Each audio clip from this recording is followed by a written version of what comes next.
Leadership in Universities, the hidden engine behind academic growth. Welcome to the Research Junkie, the channel where I turn scientific research into reflections that help us understand education and society through knowledge and critical thinking, supported by artificial intelligence. Today, we'll explore how leadership plays a decisive role in the development of academic groups within universities, based on the research of Belinda Izquierdo García and Juan Schuster Fonseca. Their article, The Leadership, a Factor That Contributes to the Development of Academic Groups in Universities, takes us deep into the real challenges that higher education institutions face when trying to build true academic communities. Let's begin by understanding what academic groups are. In Mexican universities, Cuerpos Académicos, or academic bodies, are teams of full-time professors who share one or more lines of research and collaborate to generate and apply knowledge. These groups are supposed to be the backbone of educational innovation and research quality. However, the study reveals that many of these groups struggle to function as true communities. They often exist only on paper, lacking collaboration, shared goals, and leadership. The authors explain that leadership is not simply a title or position. It's a social process, a dynamic interaction where one person's influence inspires and guides others toward collective goals. Drawing from classical thinkers like Henry Fayol, leadership is presented as a management principle that connects motivation, communication, and coordination. But what kind of leadership works best in an academic environment? The study describes three fundamental styles: authoritarian, democratic, and liberal. The authoritarian leader takes all decisions alone, enforcing obedience and control. It can produce efficiency, but often kills creativity and initiative. The liberal leader, on the other hand, gives total freedom to the team, which can easily result in disorganization and low productivity. Finally, the democratic leader encourages participation, listens to colleagues, and promotes shared decision-making. According to Izquierdo and Schuster, none of these styles works alone. Effective leadership must adapt, sometimes being firm, other times participative, depending on the team's maturity, motivation, and goals. This adaptive approach echoes the classic sociological work of Max Weber, who defined three pure types of authority: legal, traditional, and charismatic.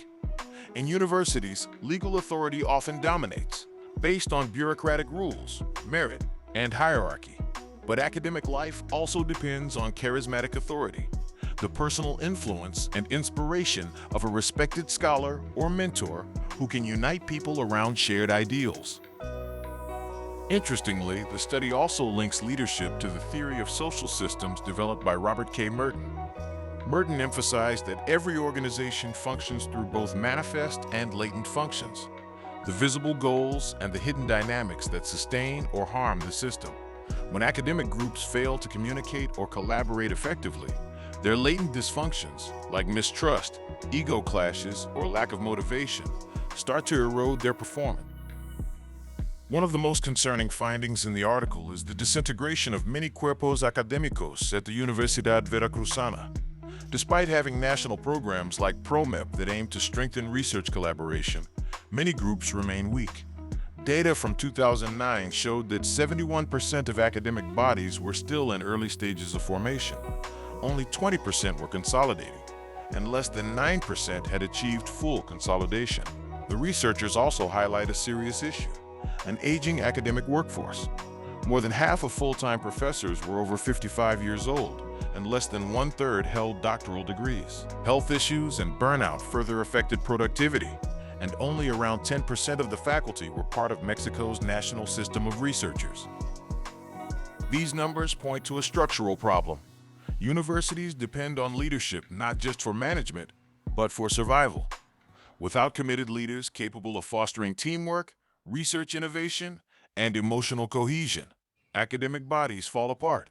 Leadership here isn't about authority. It's about empathy, vision, and perseverance. Izquierdo and Schuster also provide a fascinating case study: the academic body, studies of human capital in organizations. This group evolved from a disciplinary focus on human resources into a broader, multidisciplinary investigation of human capital and organizational behavior. Its success came from strengthening group leadership, embracing collaboration, and building networks with institutions in Latin America, Europe, and North America. The study highlights how academic leadership extends beyond the local context, connecting research communities across borders and fostering social responsibility through education. However, not everything was easy. Even this successful academic body faced crises, from retirements and illness to internal conflicts. Yet the authors note that self-reflection and constant evaluation allowed the team to redefine its leadership structure. By prioritizing collective leadership over individual control, they managed to rebuild trust and purpose. The article concludes with a strong message. Universities need to cultivate new leaders. Many academic groups are still led by the same people for decades, following rigid patterns that limit innovation. The authors recommend rotating leadership roles, forming collaborative networks, encouraging joint research, and even implementing preventive health programs for professors to sustain their long-term performance. In essence, the study reminds us that leadership in academia is not a privilege, it's a responsibility. A true academic leader is someone who transforms individual talent into collective knowledge, who sees beyond their ego and works for the progress of the institution and society.